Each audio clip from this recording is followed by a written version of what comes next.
deseo mimético? El deseo mimético es una teoría generada hace mucho tiempo ya por el filósofo René Girard, un teórico que de hecho es cristiano y que desarrolló su teoría sobre la espiral de violencia que ocasiona el deseo mimético. Es más, él dice que todo el mundo, absolutamente todo el mundo, tiene ese deseo mimético que no es más que la competencia del hombre contra el hombre. Él dice que es totalmente natural que exista competencia y rivalidad entre los hombres, ya que existe una pulsión que se denomina deseo mimético. Incluso explica la violencia del mundo a través del deseo mimético. Y como es cristiano, por supuesto, él dice que la solución a cualquier espiral de violencia es el acto religioso, encontrar a lo que él llama el sacrificio, la persona que se sacrifique para calmar los deseos miméticos, para calmar la espiral de violencia. Esta teoría ahora se ha visto reforzada con la neurociencia, gracias al neurólogo Jean-Michel Aouzoulian, quien comenzó a trabajar y tiene mucho tiempo trabajando con, precisamente con René Girard. Este neurólogo está utilizando lo basado en las neuronas espejo para reconfirmar que biológicamente, precisamente y científicamente, se puede probar que existe el deseo mimético y que todo deseo, absolutamente cualquier deseo, es mimético. Es decir, que todos deseamos lo que tiene el otro, que nuestro deseo está designado por el otro. A nivel social, esto tiene, digamos, encuentra tanto una teoría de causa como efecto como de solución, porque dice que el deseo mimético pueden tener tres causas probables. Convierto a la persona en modelo, puesto que yo deseo lo que tiene la otra persona, la puedo convertir en modelo y eso me puede ayudar a mí a evolucionar. Perfecto, allí estamos bien. Solo que también puedo convertir a la persona como obstáculo para yo obtener algo. Allí sí hay un poco de inconveniente hasta que no se pasa al tercer estado. ¿Cuál es el tercer estado? Rival, cuando convierto a la persona en rival. Entonces hay tres posibilidades: o convierto a la persona en modelo, la convierto en un obstáculo, y si eso no pasa de allí, todo está bien. Pero cuando convierto a la persona en rival, es allí cuando quiero desaparecer a la persona para yo obtener lo que ella tiene. Y eso es lo interesante. ¿Cómo hacer para no pasar a que la persona convertirla en obstáculo o convertirla en rival?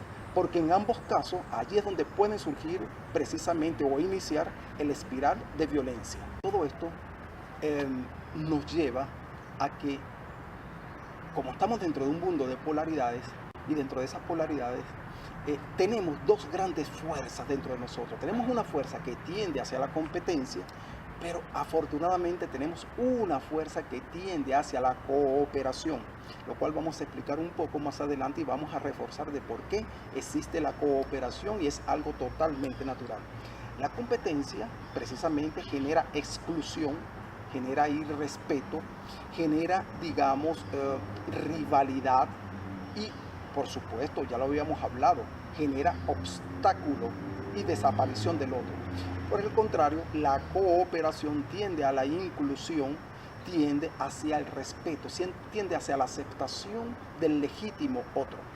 Como habíamos dicho anteriormente, hablábamos de las neuronas espejo. ¿Qué son las neuronas espejo? Las neuronas espejo fueron unas neuronas descubiertas por el neurólogo Giacomo Rizzolatti de 1996. Él descubrió que cuando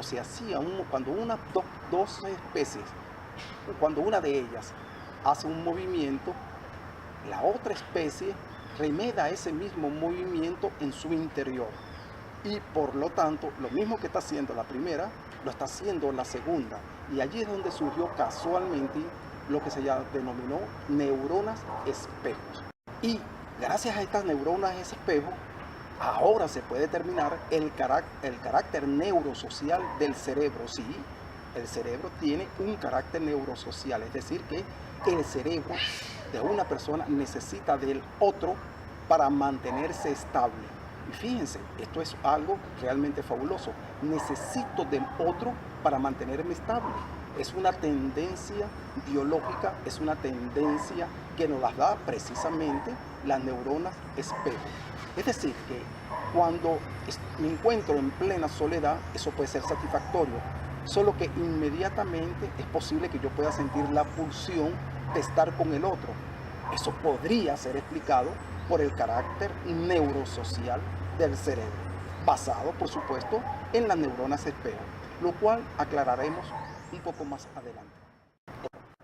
Esto nos lleva también entonces, estas neuronas espejo, el carácter neurosocial, a que todos tenemos lo que se denomina una inteligencia relacional. ¿Qué es la inteligencia relacional? En pocas palabras pudiéramos decir que la inteligencia relacional es esa capacidad que todo el mundo posee de generar afecto, esa capacidad de relacionarse satisfactoriamente, relacionarse productiva y nutritivamente con el otro. Y es gracias a esta inteligencia relacional, al desarrollo de esta inteligencia relacional, que se va a generar la cooperación, la inclusión, la aceptación del legítimo otro. En una sola palabra, se va a generar el respeto. Es decir que tenemos esa capacidad de resentir lo que está sintiendo el otro en un momento determinado, en mayor o menor grado, por supuesto. Existe un fenómeno que le ocurre a todo el mundo, del cual no todo el mundo está consciente. Es un fenómeno inconsciente, se podría decir. Cuando encontramos por primera vez a alguien, tenemos internamente lo que se llama una vía rápida del cerebro. Es decir, que en una 20 milésima de segundo, ya inmediatamente, inconscientemente, tú determinas si esa persona puede o no ser tu amigo, si es agresivo o no es agresivo, si te es simpático o no te es simpático. Es decir, todas las características de supervivencia la puedes captar en esos 20 milésimas de segundo. Y eso todo el mundo lo tiene. Es decir, todo el mundo tiene ese mecanismo, solo que es inconsciente. Ok, pero también existe una vía muy lenta, sumamente lenta, porque conscientemente tú comienzas a reflexionar acerca de la persona. Bueno, me gusta, no me gusta, pero ya tu vía rápida es la que te está dando información acerca de esa persona. Y al fin y al cabo, cuando hablamos de empatía, ¿de qué hablamos? Cuando hablamos de altruismo, ¿de qué hablamos? Cuando hablamos de intuición, ¿de qué hablamos? Estamos hablando de un proceso no consciente, de pronto, un proceso no consciente que yo tengo de captación del otro. Y al fin y al cabo, pareciera paradójico, pero cuando le estoy haciendo un bien al otro, cuando siento empatía por el otro, me estoy protegiendo yo mismo. Es decir, me estoy protegiendo porque no quiero, porque me veo reflejado en esa persona y yo no quiero sufrir. Y para yo no sufrir, le hago el bien al otro. Eso es muy interesante, hacer consciente este mecanismo. Y por supuesto, decimos que cuando estamos auxiliando al otro, estamos buscando rescatarnos a nosotros mismos. Pero en los momentos actuales existen bloqueos o desviaciones de esa búsqueda del auxilio del otro, de ese contacto necesario del cerebro. Hay tres grandes causas que pudiéramos en este momento evocar. Uno, el aumento de la población. Existe mucha gente a tu alrededor y existen muchos pedidos de auxilio, entonces es imposible, por supuesto, atender a toda esa gran cantidad. Esa es una primera causa. Una segunda causa es el aumento de uso de máquinas y de redes, casualmente, que fantasiosamente me hace pensar que estoy en contacto del otro. Yo lo que necesito es el contacto físico, presencial de la persona, y eso podría hasta desviar. Otro mecanismo por el cual podemos desviar o bloquear es que lo podríamos hacer indirectamente. Por ejemplo, enviando una carta de solidaridad, depositando en una cuenta de una u otra manera. Eso alivia mi necesidad, mi pulsión del auxilio al otro. Ahora veamos, bajo la mirada del análisis transaccional, que como todos sabemos es una teoría humanística creada por el psiquiatra Eric Berne. En el análisis transaccional tenemos los tres estados del yo: padre, adulto y niño. El padre, lo que se debe pensar, sentir y actuar. El adulto, lo que conviene, pensar, sentir y actuar. Y el niño, lo que se quiere, pensar, sentir y actuar. Es decir, son tres personalidades que tenemos dentro de nosotros. Y haciendo un estudio y asociación sobre análisis transaccional y el deseo mimético, podemos ubicar el deseo en el niño de todas las personas, es decir, lo que quiere y desea cada persona, pero sin olvidar que el mismo estado yo padre tiene su padre adulto y niño, es decir, que existe el niño en el padre, entonces hay un deseo que se debe pensar, que está metido dentro de cada una de las personas. Es decir, que la intuición, empatía y deseo podríamos ubicarla en el niño. Entonces es mi niño el que desea, es mi niño el que quiere. Es muy interesante esto, ¿por qué? Porque la potencia del deseo va a venir por parte del niño. Cuando hablamos de cooperación y cuando hablamos de competencia, podríamos graficarlo en el análisis transaccional como una relación ya sea de padre a niño o de niño a niño. Pongamos la relación padre a niño, el padre de una persona hacia el niño de la otra persona. En ese momento pudieran haber, digamos, mensajes, mandatos que generen cooperación o que generen competencia.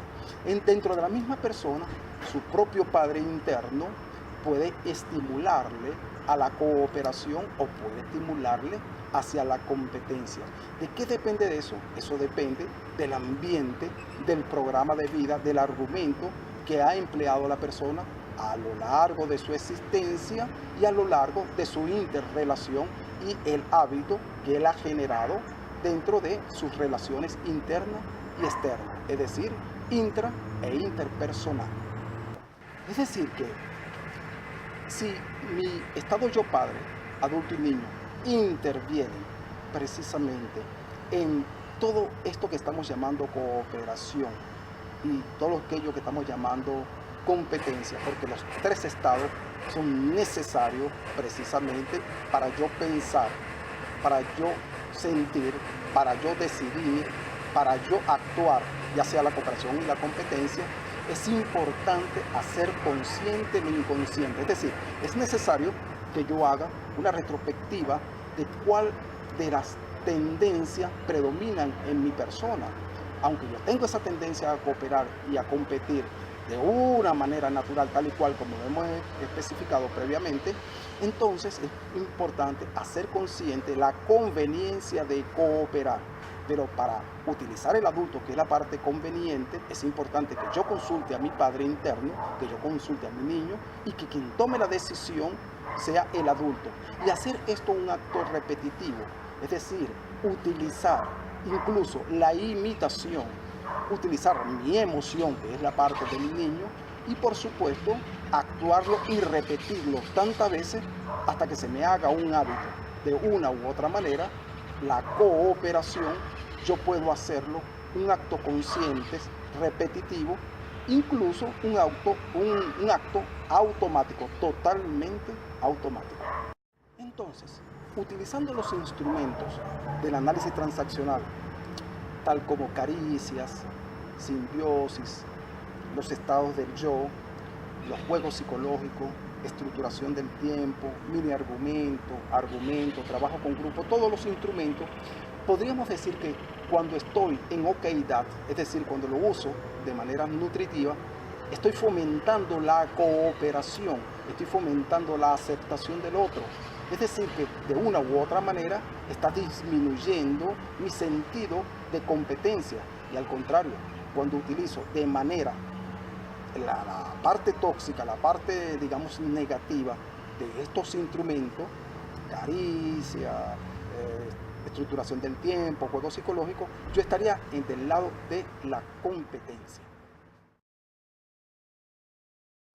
Como conclusión, podríamos decir que es importante canalizar